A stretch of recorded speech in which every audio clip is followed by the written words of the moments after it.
La situation a été quand même très compliquée, puisqu'on accueille effectivement 120 travailleurs en situation de handicap.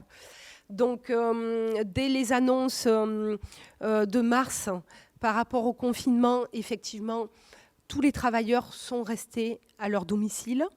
On a eu, nous, un transfert de compétences pour pouvoir suivre les travailleurs au domicile. Donc, on n'avait plus du tout le même travail. On a arrêté temporairement nos prestations. Et certaines obligatoires, on les a délocalisées sur les actes de la CRO. Le personnel a suivi tous les travailleurs à leur domicile. Donc, on a pu faire des visites à domicile.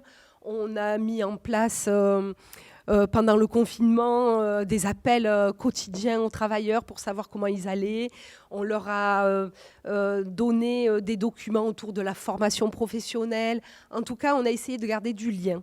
Ce qu'on a mis en place, c'est le portage de repas aux travailleurs à domicile. Puisque certains étaient en difficulté pour aller faire leurs courses, etc. Donc, on accueille à nouveau tous les travailleurs depuis le 11 mai.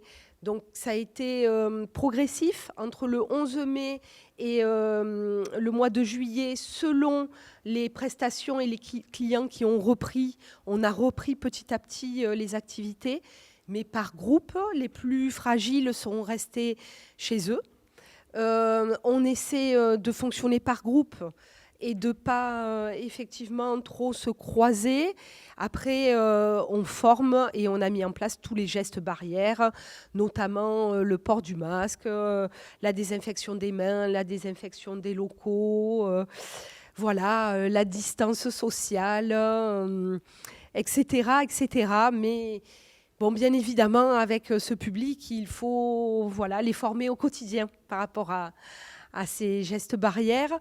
On a eu une réduction importante, par contre, d'activités, de prestations, qui a impacté effectivement la production et la vie de l'ESAT. Mais donc l'État, jusqu'au 10 octobre, prend en charge la totalité de la rémunération des travailleurs en compensation.